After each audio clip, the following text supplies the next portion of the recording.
Okay, looks like we're live for another Friday night live stream exposing CRs for D&D 5th edition.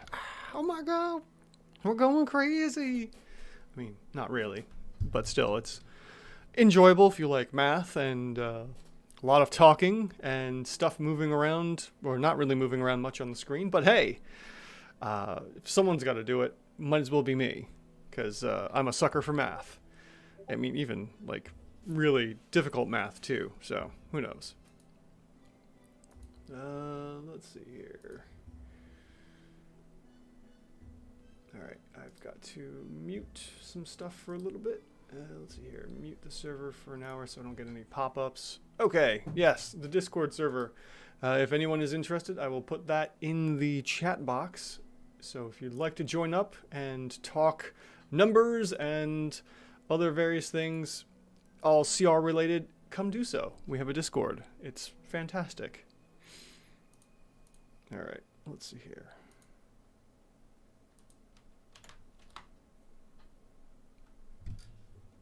Oh, I have a cat on my lap. Very good. Okay, let me switch this over to the live stream, or the live scene here, and we'll go from there. Oh, I got someone in chat. Excellent. Oh, wait, no, that's me. I'm a dope. Oh, no, there we go. Now we got someone. All right. And it's Clorox. Hey, Clorox, how you doing, bud? Good to see you. Wasn't sure if I was going to have anyone tonight or not. All right. So, let's see here. I think I also fixed the problem with my live chat disappearing between scenes. So now, if we switch back and forth, let's see here. If we go to the Be Right Back screen, sure enough, we still have the chat box, and coming back to the live scene, chat box is still there. Although it does, you'll see on the side, like there's a gap. So it's something weird where I can't resize the live screen or the chat scenes. So chat's only going to use so much of the chat box here for this live scene.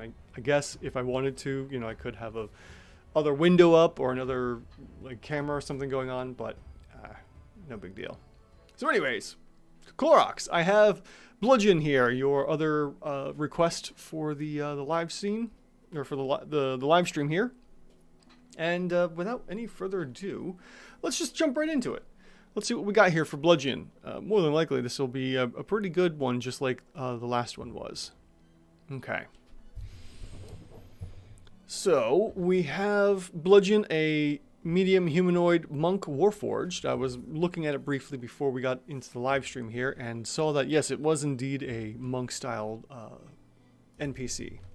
And with that, we have an armor, an AC of 18 because of adamantine plate, and it's medium with, let's see here, what we got, 12d8 plus the following stats of 20, 16, 20, 12, 16, and 10. Okay. This gives us 114 hit points, although we have 123 here in the hit point section, Clorox. So that's a little difference there. 12d8 plus 60. So yeah, that does work out. Just bring down the average hit points a little bit when you update this. And then after that, let's see here. We have expected CR of 8. And we have 2 saving throws of strength and dex. I almost combined the 2 strex. Yeah, no worries, Clorox. Just a little off. It looks like, what is that, 8? So maybe 2 hit dice off? I don't know. It's fine. Not a big deal. 8 really isn't going to do much in the whole scheme of things for hit points here. Alright, so what's next? We only have the 2 saving throws, we have a bunch of skills, and we have a bunch of damage resistances. So we'll go ahead and throw in our damage resistance calculation, and we'll get an extra 50% more hit points because it's a CR8, and we have a whole bunch of stuff that's going on here. We got bludgeon, piercing, slashing that aren't magical and that aren't adamantine. Okay. Moving on, that's all we need from this section here. We'll jump down into the monster trait section, and we see that we have Untouchable. Whenever Bludgeon attacks a creature on his turn, his movement doesn't provoke attacks of opportunity. That's cool.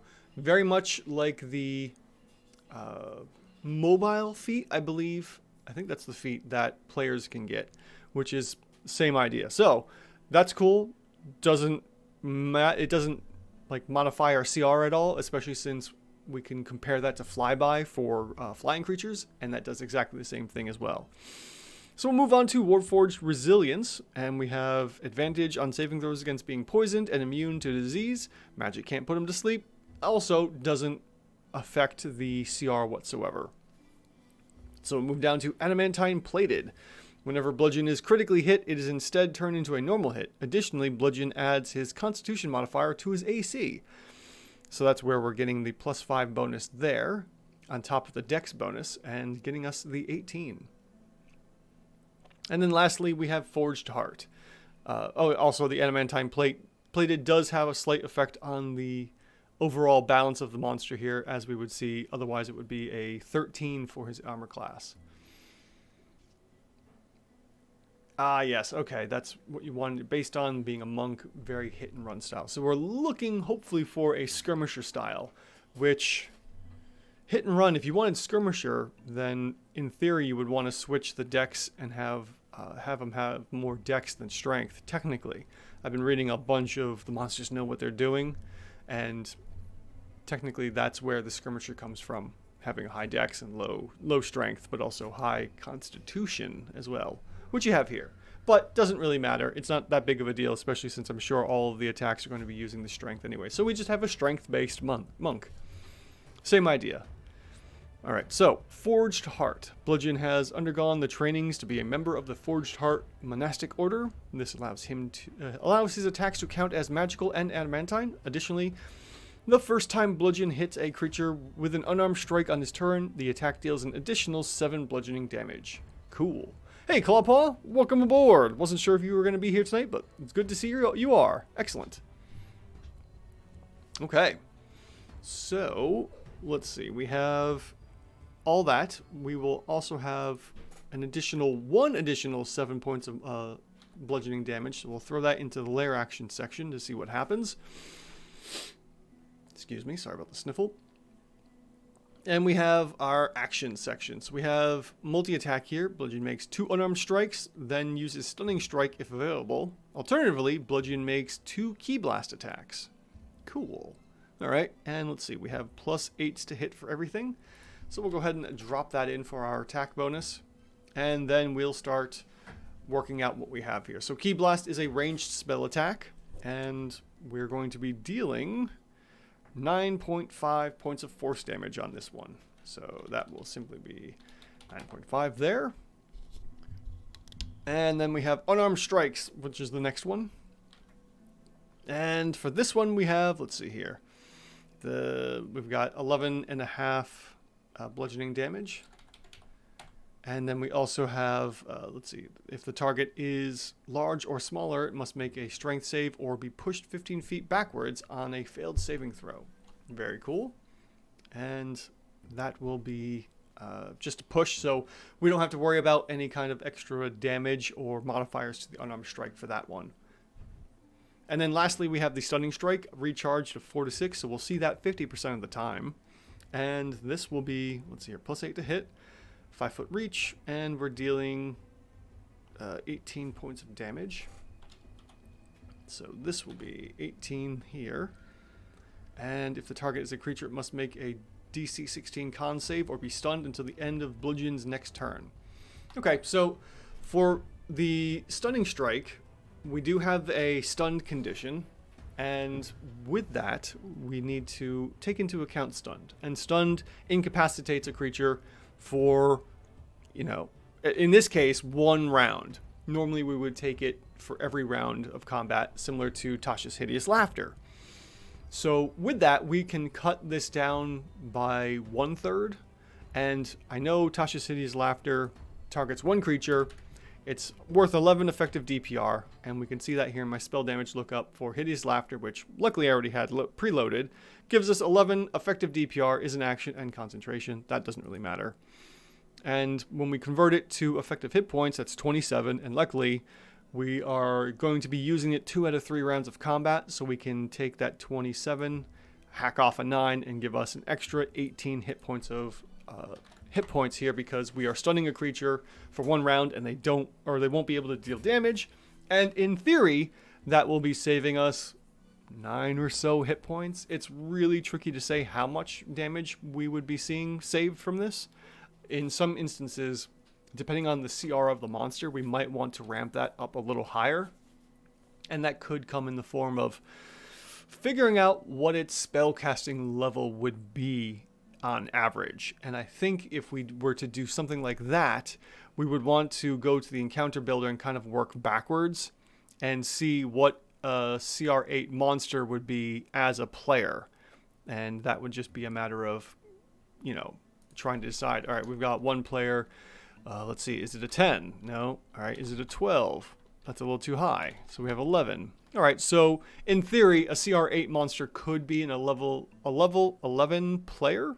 And from there, we could look at spellcasters like full casters and say, I think they basically their highest level is going to be half of their current level. So in theory, we should be able to see what spell level 5 at PC level 10 or 11 or so. So in that case, we could potentially look at maybe spell level 5s and maybe their incapacitation, like a spell at level 4 or 5, and see how that works out. Anyways, that's just a theory I've been working through. And some of that came from the Pathfinder 2nd edition. Don't tell anyone. I've been looking at that book, just reading up on stuff. I mean, you'll see it with the encounter builder. But anyways.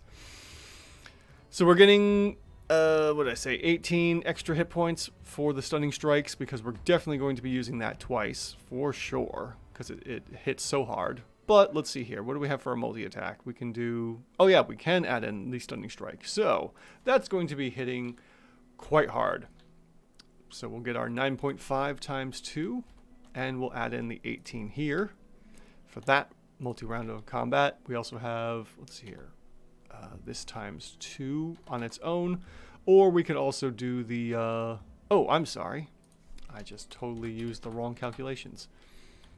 The unarmed strike is 11.5. There we go, times 2 plus the 18.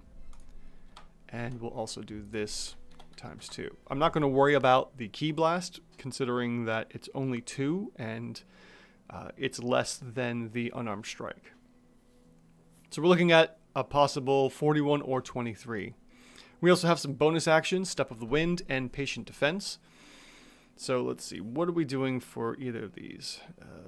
Patient Defense recharges on a 4 to 6, which gives disadvantage to creatures, which is similar to poisoned. It's similar to stench, which means it's similar in that essence of giving a +1 bonus.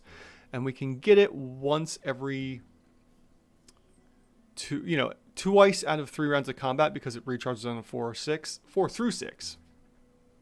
Excellent population growth. Thank you for fixing the bot on the Discord. I don't know what happened. I haven't touched him. Maybe it must have been some kind of a update to the bot. I have no idea, but thank you for looking into that for me. Yes, Key Blast is there for ranged option. Yeah, oh, definitely. And that's how I usually treat a lot of those ranged attacks, where it's just there in case it's needed.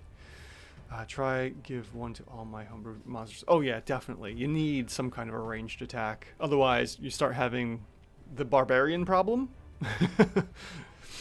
And I'm pretty sure we all know what that means. Must have been the wind. Maybe Clawpaw. So let's see here. We have Step of the Wind, so we can take the dash action. Additionally, bludgeoning jump distance is doubled.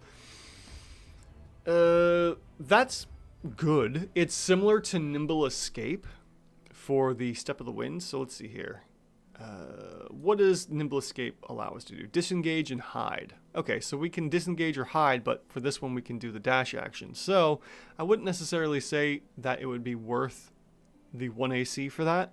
It's just allowing bludgeoning to get into battle quicker. So we could probably skip over that one and look at the Patient Defense. Like I said before, gives us stench and all that. So I would say, more than likely, I'm going to give the +1 AC bonus here for Patient Defense and use that more often over Step of the Wind, because the theory is, being a monk, we'll obviously want to be in melee as much as possible and then moving back and forth. So I'm going to leave that there.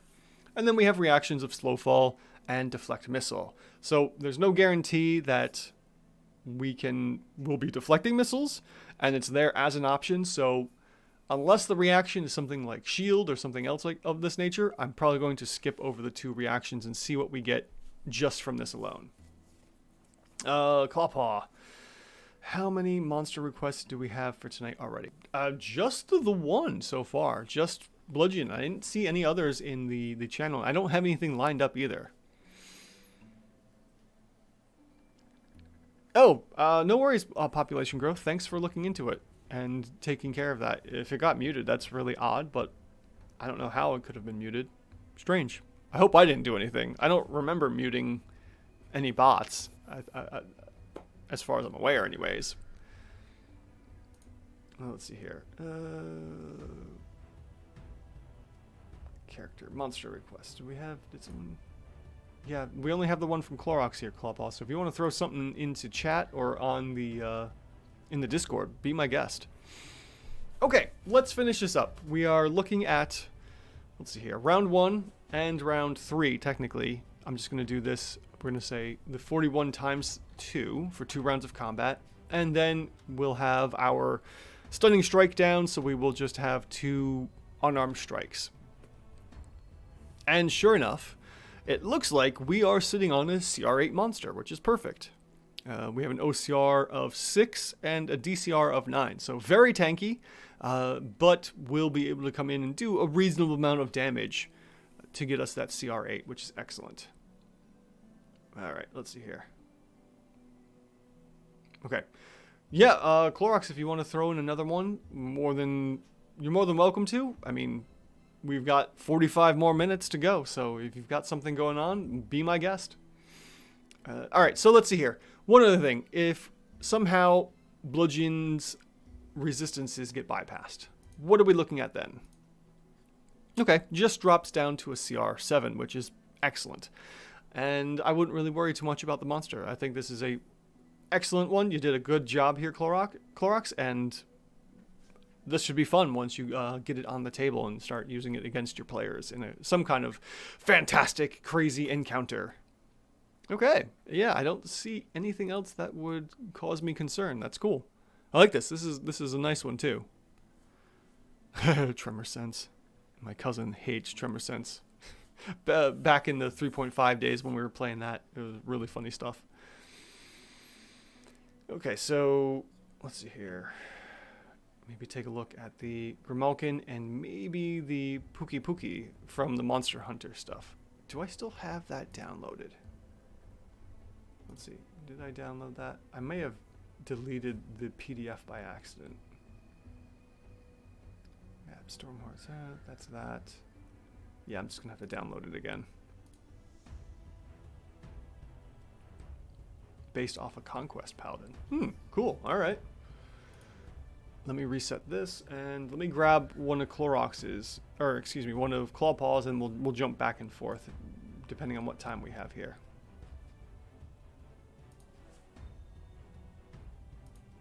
Oh, that's what it was. I didn't download it. I must have looked at it here. Okay.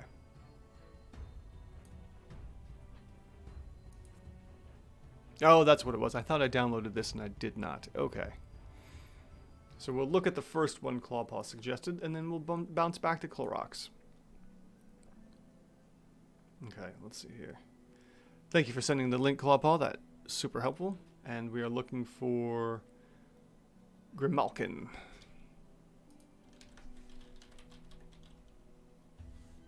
Okay, Grimalkin, CR1, page 358.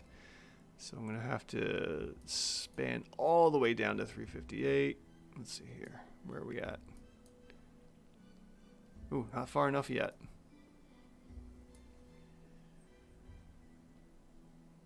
Oh, perfect. Okay, we're right about there.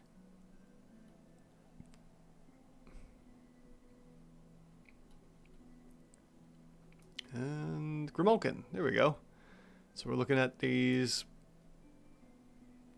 cat people. Cool. Small humanoid. Linian. Nice. Flop button D&D. Cool. All right, so we're looking at Grimalkins from ML Win's Monster Hunter conversion that they are working on, and they do also have a Patreon if you're curious. I believe it's just ML Wind, maybe? Let me double check real quick. Take a quick stop at theirs. Yep. Okay, it's just his name. So it would be patreon.com/MLWind. And sure enough, we'll get their Patreon here for Monster Hunter stuff. So once per month, I will create one-shot Monster Hunter minimum, whatever that means. I haven't really looked at this dude's Patreon here, but he does have a Patreon and makes a whole bunch of Monster Hunter stuff here, which is cool. Anyways, let's get back to the Grimalkin. We'll jump into that and come back here to look at Clorox's monster next. So we have Grimalkin, small humanoid with 13 AC, small, and 10d6 hit dice with the following stat. We're just going to throw in the Constitution bonus here. Should be a CR1, and we have nothing else in the monster trait section, so we can just jump right down into the attack actions and whatnot. And we have a multi-attack of 2 War Pick attacks, and the War Picks will be dealing, well, it's a 3. Okay, so 3 to hit, nothing big there. And we're looking at 5.5 piercing damage for that attack. And then we also have the Vine Net, recharges on a 5 or 6. Ranged attack, +4 to hit, 5 to 15 feet. And let's see here. Target's restrained. A creature can use its action to get free. Okay, so if we do use the Vine Net on the first turn, we could see a +1 bonus to our AC. So let's see what happens if we go straight melee or then add in the Vine Net. And this is very similar to another monster. I think the Kuatoa, maybe? Or the Sahuagin. I can't remember which one it was that has a Vine Net or some kind of a net with them, and it worked out perfectly fine. So let's see here. First things first, we'll just throw in our 5.5 for the War Pick times 3, and we're looking at a CR 1/2. Interesting. What am I missing anything? No. All right, let's see what happens with the Vine, or with the net then. If we do 2 there and we throw in the constricted ability there, ooh, we're actually less. Interesting. So our Grimalkin, oh, wait. Back up a minute. I forgot to do the multi-attack. That's where I went wrong. So times 2, and then we'll take this times 3. Now we have a CR1. Okay, there we go. Yep, I messed up, Clawpaw. I forgot to do the multi-attack. That's where I went wrong. Okay, so let's say right now with full on attacks, we have our evenly rated Grimalkin, which is excellent. But if we toss in a net first, let's see if this does anything. We'll go with the constrict. Okay. So if we constrict a monster with the net, we're actually, for 1 round, reducing the CR of our Grimalkin. Now, generally speaking, combat may not last longer than 3 rounds. So if for some reason combat goes into the 4th round and we still have the Grimalkin up, then yes, it will become a CR1 again. But unless we have a bunch of Grimalkin, and since they're CR1s, we probably will have a few of them working together. 1 Grimalkin will throw a net, the rest will be attacking. So do what you will with that. But as long as you're using 3 rounds of attack, we have ourselves a CR1 monster. And that's how I would play it. I wouldn't even worry about the net, generally speaking, because combat in D&D is supposed to be fast-paced. And, it ends faster than it's supposed to. You're not supposed to have like a 45-minute combat encounter and then 5 minutes of travel that's supposed to take 3 hours over land, just the funny parts. Was it 30 seconds of combat takes 3 hours, but 5 hours of walking takes 30 seconds? I don't remember who said that. Anyways, so Grimalkin, I'm giving it a thumbs up. Yes, CR1 looks great. All right, Let us go now to Clorox's other lieutenant. I just got to pull that up in the Discord. Let's see here. Oh, this one is their name is Bastard, so hopefully I don't get penalized for using profanity, and we'll only refer to it that one time. But anyways, we can see it on screen here. And we have another Warforged Paladin this time. We've looked at the Gunslinger. I don't recall their name. And then we also looked at our monks, and now we have a Paladin Warforged. And let's see how this one works out. So we'll start with 17 AC. Again, we have a medium creature with, with 18 hit dice, and the following stats of 20, 12, 18, 12, 16, and 20. Should be CR 11, and we're looking at 2 saving throws, so we don't have to worry about adding those in. Bunch of skills, doesn't matter. Only 2 conditions on the damage resistances, so we'll skip those. Ah, yes, Pierce. Thank you, Clorox. I thought that's what it was, but I just kind of moved on. I was like, I don't know. I don't remember what it was.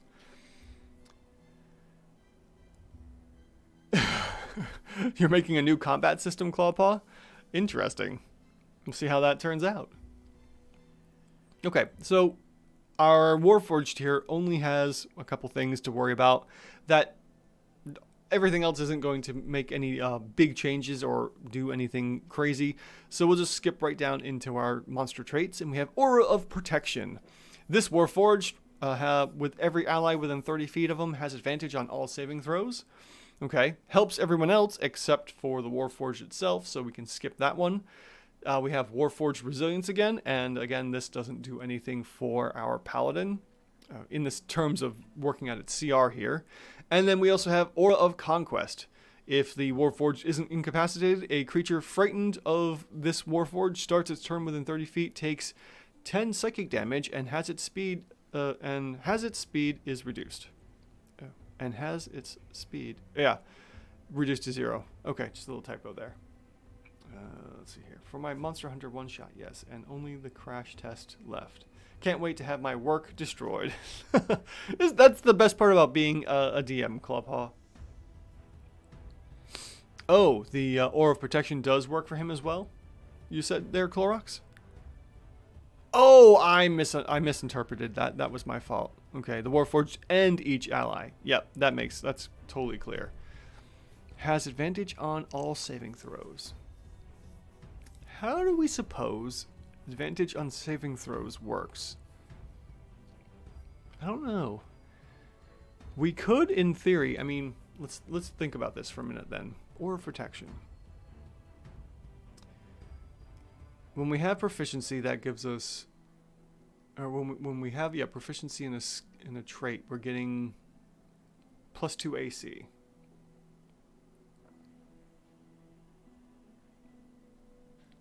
Let's see. So if we have 3 to 4 saving throws with proficiency, that's going to increase their overall AC by 2. You know what? I'm going to say probably Aura Protection. We're going to go with 1 AC just for the fun of it. Let's see if that does anything. I think that would be pretty close. So we're going to say 1 for Aura of Protection. And then we have Aura of Conquest. We're going to probably expect monsters to be frightened, so we can definitely add in some psychic damage there. And that one we will just add to Heated Body, since that's the same concept, and that will be 10 damage there. And then we have Weapons of Conquest. Weapons are magical, and he can choose to deal psychic damage on a hit rather than slashing damage. Additionally, whenever this Warforged successfully hits a creature with a weapon, the target can't be immune to the frightened or paralyzed condition for 1 minute. Oh, I see. Okay. Oh, cool. So this negates the frightened immunity and allows for Aura of Conquest to work. Okay. Now, let's see what we have here. We have our multi-attack, and it makes 3 sword attacks, then uses Conquering Presence if available.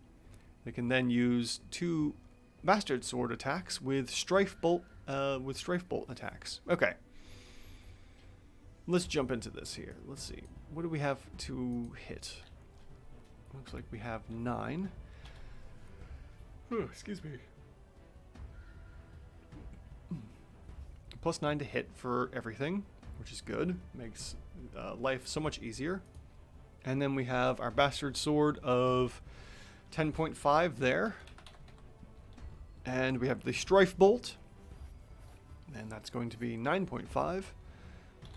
And this also will frighten a creature until the end of its next turn. Curious. We are CR 11. Okay, that doesn't matter then. The frightened condition itself, I would normally, if it was CR 10 or lower, I would have thrown on the Frightful Presence trait. But since we're at 11, I'm not going to worry about it. Okay, so Strife Bolt's good there. As per usual, I'm going to skip over spellcasting and come back to that later unless we absolutely need it. There are some good ones in here, like Cloud Kill could do a lot of work. Dominate Person could do a lot of work as well. Stone Skin, don't think we really need to worry about Stone Skin. Oh no, we could add in Stone Skin as a concentration spell and get some AC bonus there for resistances.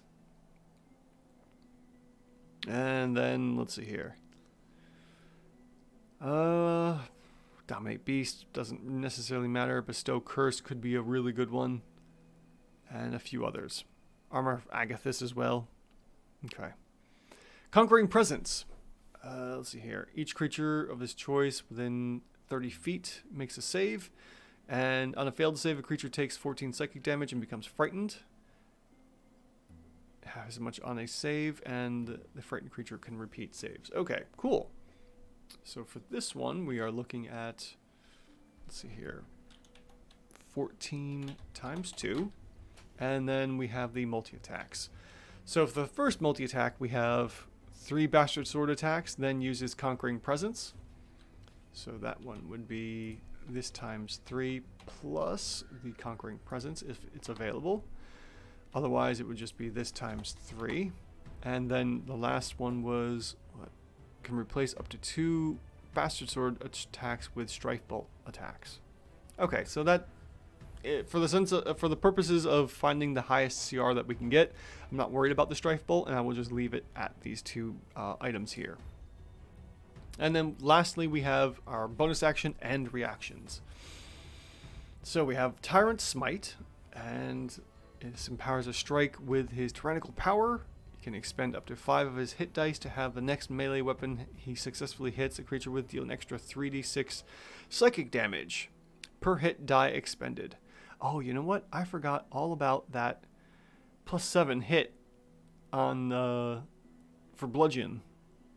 Oh, I forgot all about that. I don't think it was going to really modify the CR at all because the OCR was so low. Okay. So bonus action. Let's see here.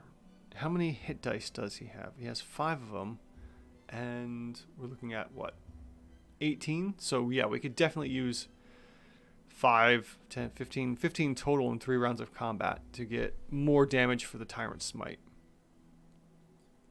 If this extra damage is not dealt by the end of the turn, the Smite is lost. Okay. So that's a considerable amount of exchange here, but, you know, generally speaking, monsters don't use their hit dice for anything.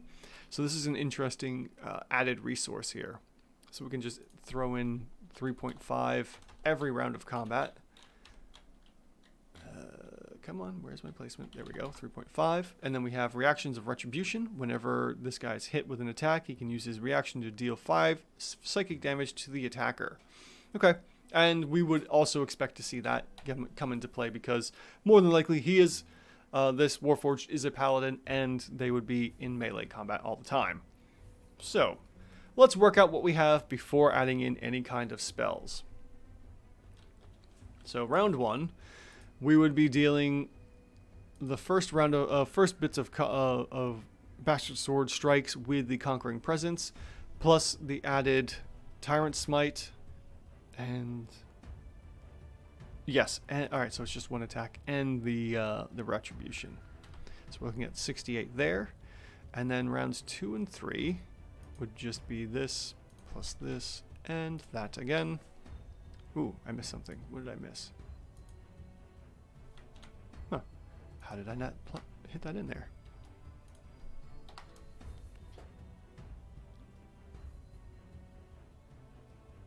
Oh.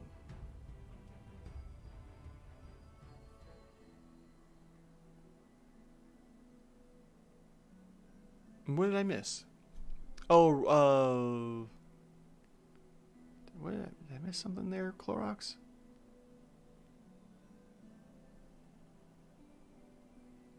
You can expend 5 hit dice to deal an extra 5. Oh.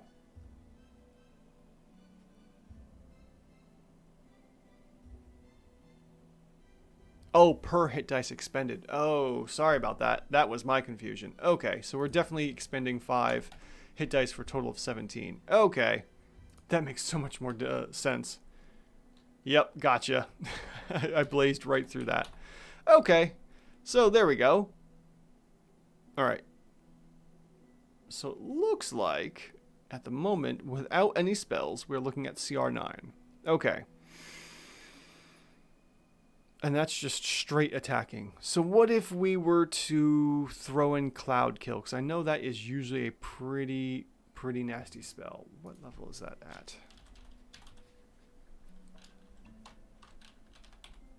Okay. Cloud Kill is 5th level. All right. And we would see 45 DPR per round there. Okay. So let's take out one of these. We're going to say, in theory, round 1 would have been Cloud Kill, because then we could say, in theory, we would be seeing more damage every other round of combat there as well. So we'll take the 45 for that and times that by 3 rounds of combat. And now we're seeing CR12 for Cloud Kill, which is good because it brings us up to where we were expecting for the damage and getting it a little higher. What else could we possibly do? Armor of Agathis. That was probably one as well. Yes, it should have been Clorox. Let me take a couple steps back here. So, yeah. It was updated to have all that with the Tyrant Smite. Yep. Because we're seeing the Conquering Presence recharge on a 5 or 6, so round 1 technically was the Conquering Presence. And then, yeah, we had the Bastard Sword get ×3 plus the Conquering Presence. Okay. And that one was ×3 as well. So yeah. And then we added in those and the Retribution to deal psychic damage. Okay. Base without spells, we're looking at that, but also probably, let's see here, expected to have more of an impact. Maybe I'll up them to D8s. That could be something. Let's see here. If we do that with D8s, let's see here. We'll switch this out real quick and you can see the immediate impact it'll have. So that will update it to CR10 with D8s and 5 of them, which it's still very close to the CR11 that you had. Let me see here about Armor of Agathis, because that's a big one that a lot of people always have in play. Armor of Ag. All right.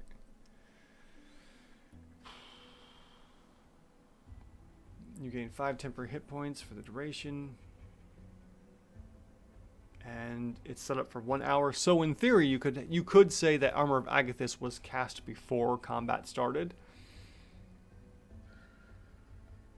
which would give us the only 5 temporary hit points. But how could we? Let me think here. Well, we could also say, all right, Armor of Agathis is in there. We will add that into this slot here, increasing that. And it doesn't really do too terribly much. I expected that to do more. I think the thing is that usually it gets upcasted to do more damage. But because it's an at-will spell, it's only being casted at its lowest level. So unless we were to take Armor of Agathis and say it's cast at a higher level, then you know, we could say, oh, all right, now we're doing a lot more damage there with that spell. So maybe we could force it and say, okay, it has to be cast at level 4, for instance. And then this could be 20 points of damage instead.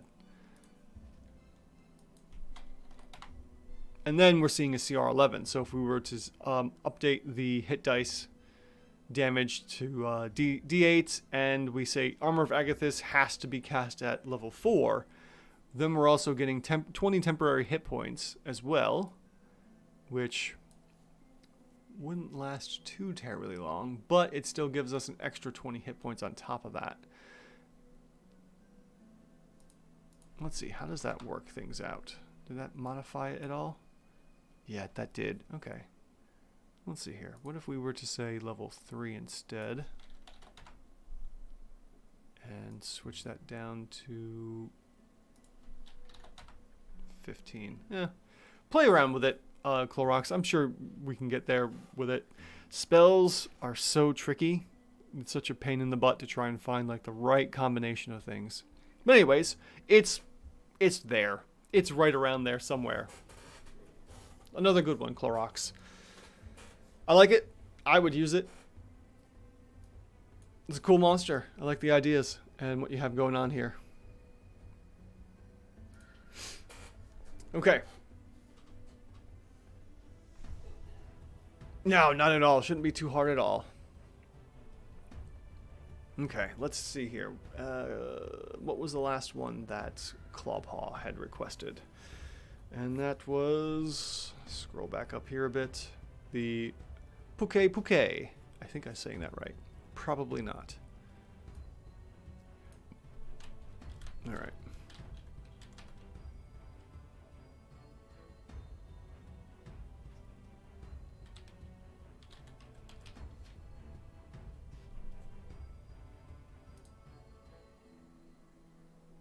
Oh, it skipped me all the way back down to the bottom.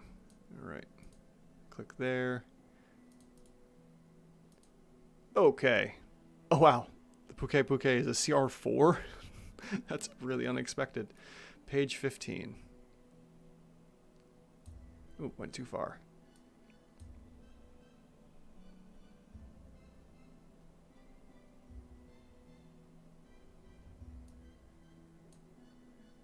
Okay. If this is what that dragon was, or wyvern, that's not what I was expecting from that name. Large bird wyvern. Curious.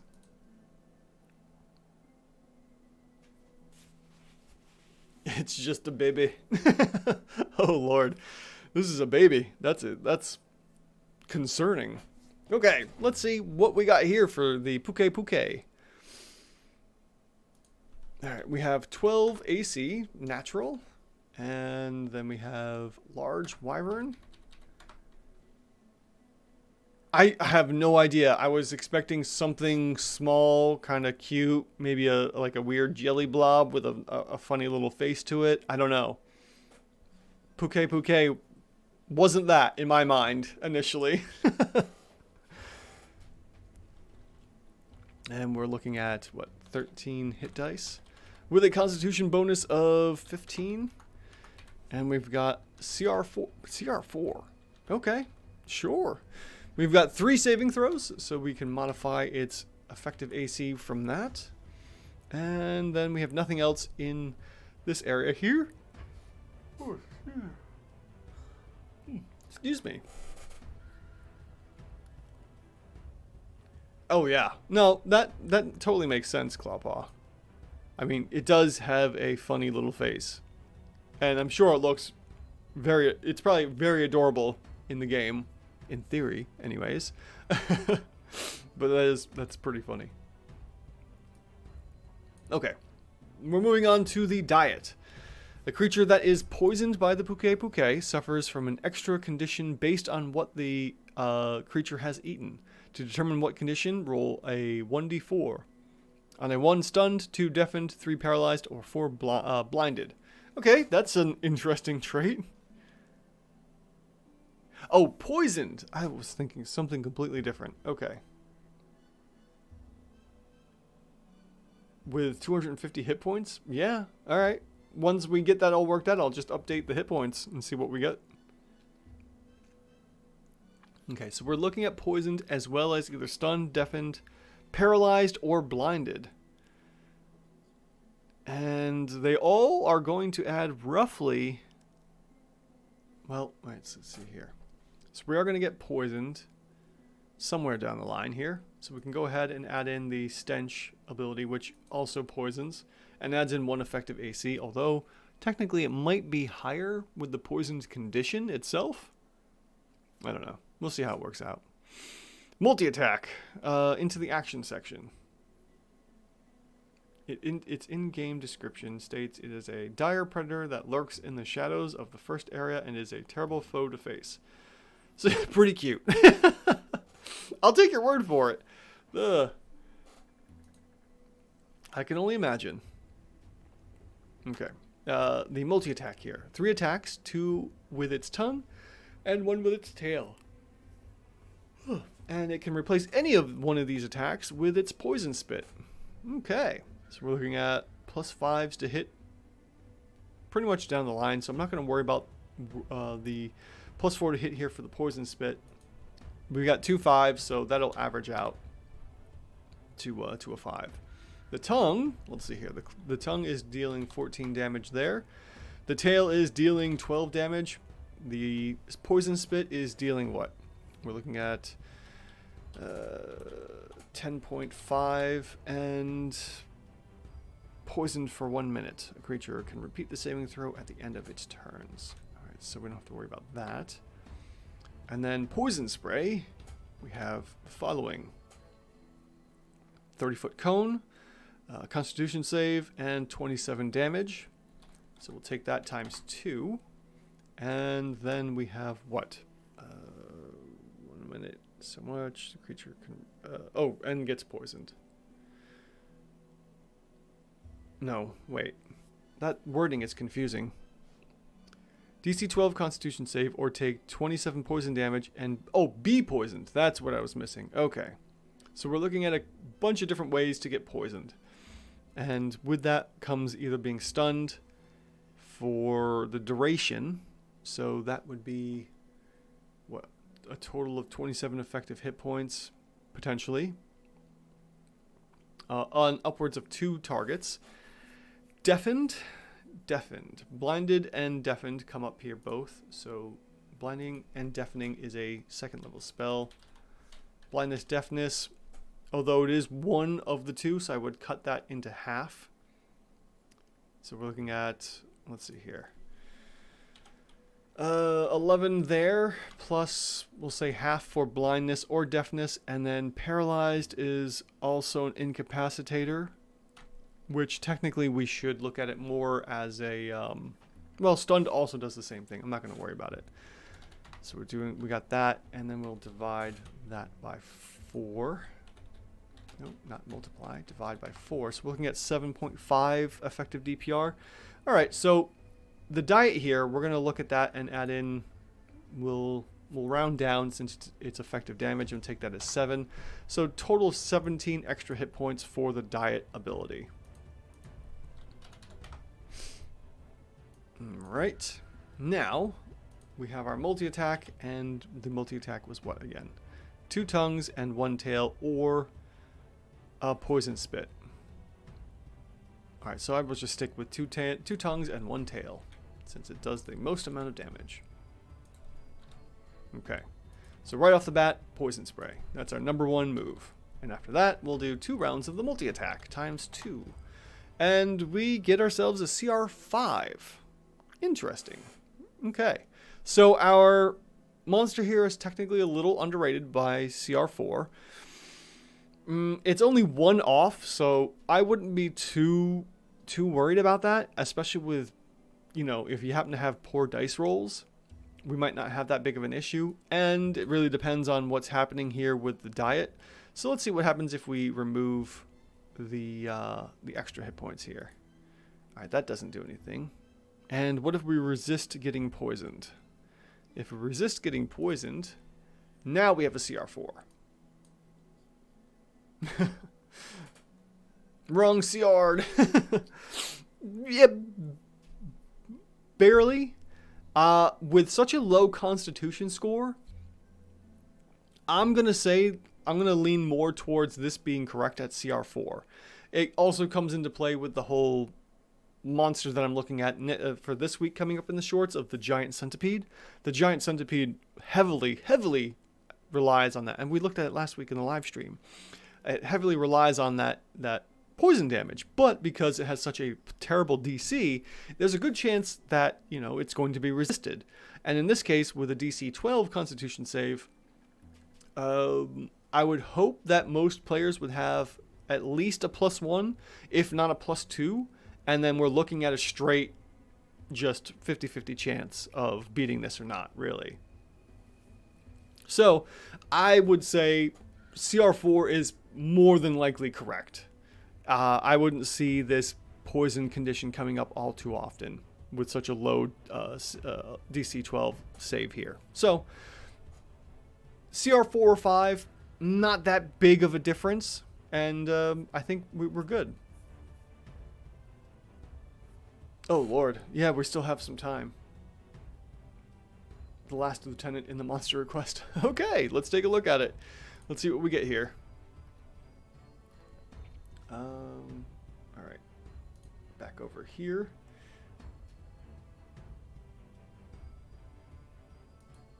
Oh, here we go. Minimum of 1 or 2. Look at you, human Dave. Conductor. Cool. All right, let's take a look at Conductor here. Conductor is a sorcerer. Very nice. No, it's not a bard. I'm sorry, Clawpaw. It's a sorcerer. Although a Warforged bard would be fun. Hell, anything Warforged would be fun. I'm going to be playing a Warforged rogue at some point soon. I think I'm going... What was it? Not the soul knife. Soul something? I don't remember what the subclass is. I picked it a while back. I got to look back into it soon because my buddy's going to be DMing for Sunday games again. At some point soon. Anyways, let us get back into the last monster for the night, and it being Conductor here. Clorox's trio of Warforged. And we'll reset the tool.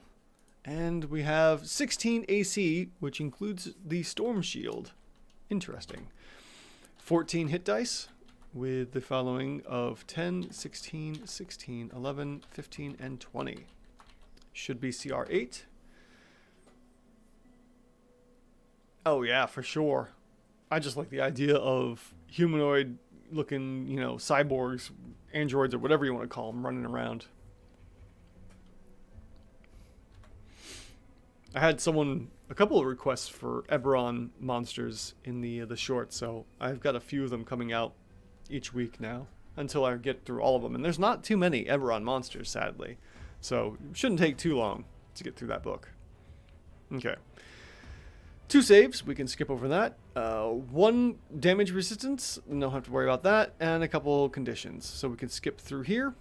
Once again, we can skip Warforged Resilience and take a look at Storm Shield. Conductor is always under the effects of Mage Armor, which is cool. Alright, that helps. And additionally, whenever a creature hits Conductor with an attack, it takes 2.5 lightning damage. So we'll come over here and add that into the heated body of the Azure and put in that there. So we know that anytime a creature hits Conductor, they'll be dealt a little bit of a shock of 2 damage on average. And then we have Energy Conductor.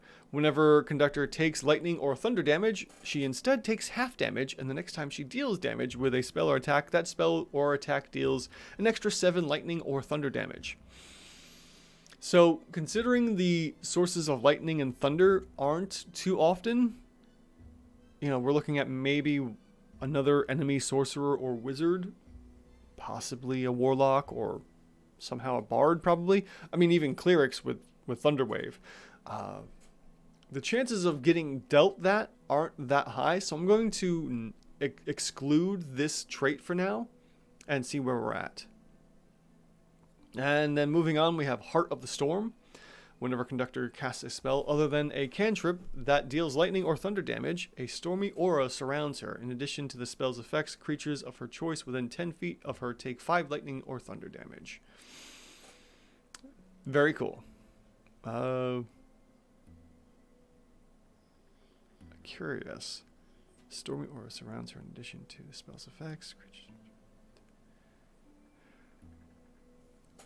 Well, Heart of the Storm could be a way to get yourself the energy conductor. So you just zap yourself for 5 hit points, and then you can deal 7 on average.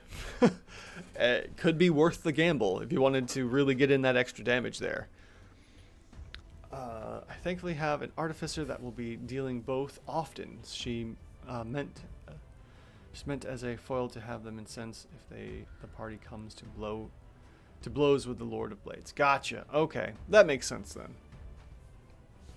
But you know, with this Heart of the Storm here, you could tack that on. Just saying.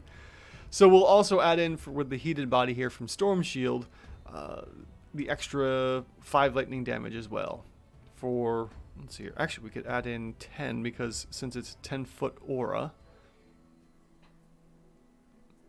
Whenever Conductor casts a spell other than a cantrip that deals lightning or thunder. So more than likely we'd be dealing a whole bunch of lightning bolts. Yeah, there we go. Lightning or thunder wave.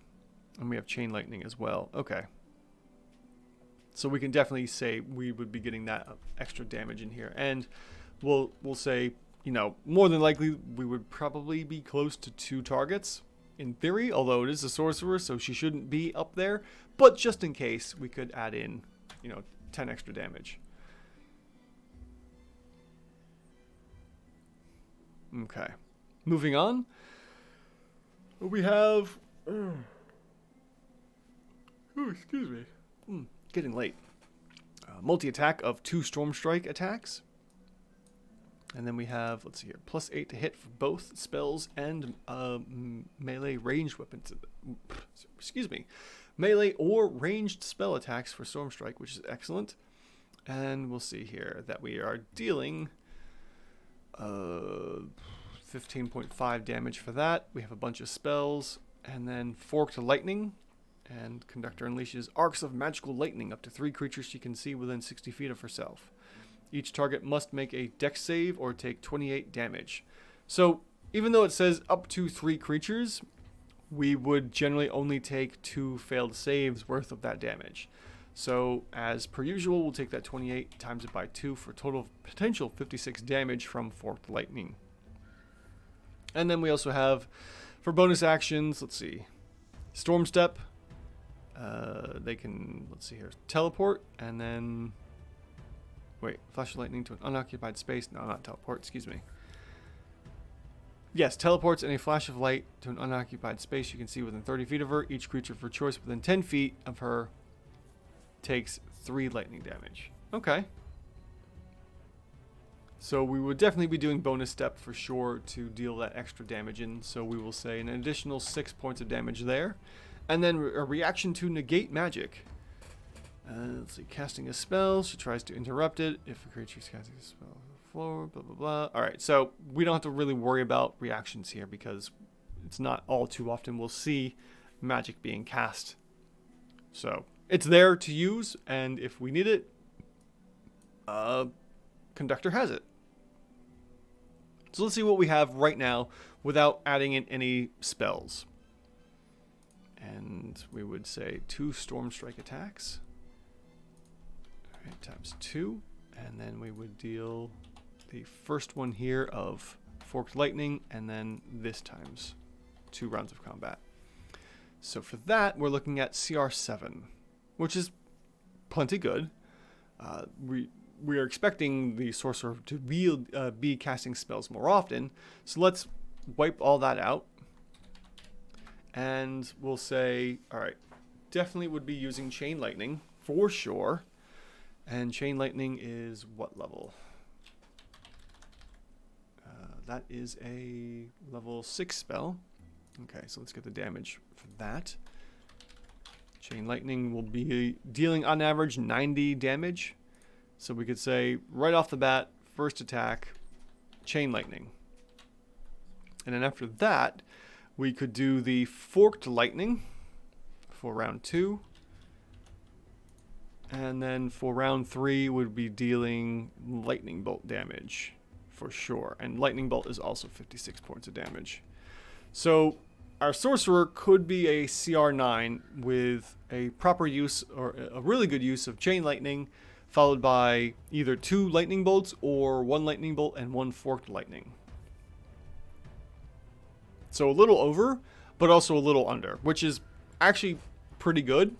So with the action section here and not including spellcasting, we're looking at CR7. But while we do have spellcasting, we're looking at CR9. So in theory, we could say this is averaged out to a CR8. I would feel comfortable doing that, but it really depends on how often this character gets to act in combat. If you know, they survive the initial encounters with the players and go from there. Otherwise, what could be done to reduce some stuff here? Let's see. What if we were to take out all of this? What are we looking at now? Drops it down to a 7. So if we got rid of, let's say, the bonus action. Let's say we don't have a chance to get those hits in.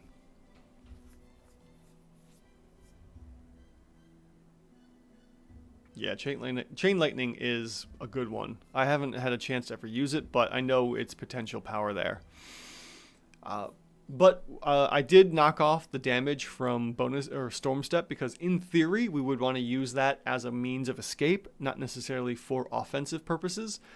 So technically I would still want to add in, well, it's only 30 feet, so it's not a huge escape feature.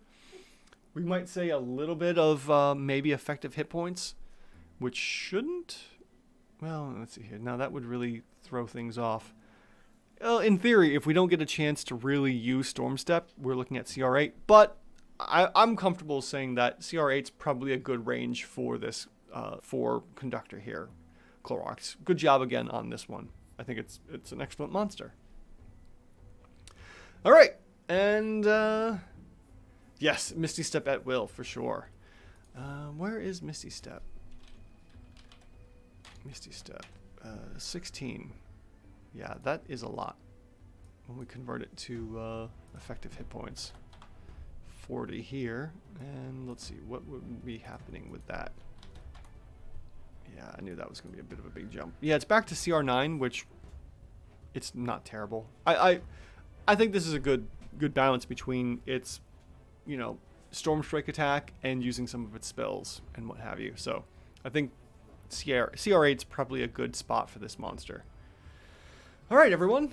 Thank you so much for joining up and going through a whole bunch of monsters. We tackled 5 of them this time, 3 Warforged and 2 from the Monster Hunter book from Amelwind is his name. And yeah, that's it for tonight's live stream. Thank you all so much for joining me. And take a look at that. What do you know? The chat messages are still there, which is excellent to see.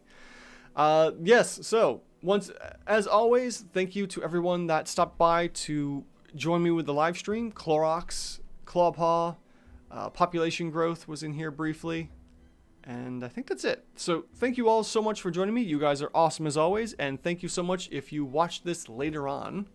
Let's see here. Clawpaw. This one reminds me a lot of Monster I Planned. Never submitted it because later game and full spellcaster. But pretty cool to see the Lightning Witch kind of caster. For sure.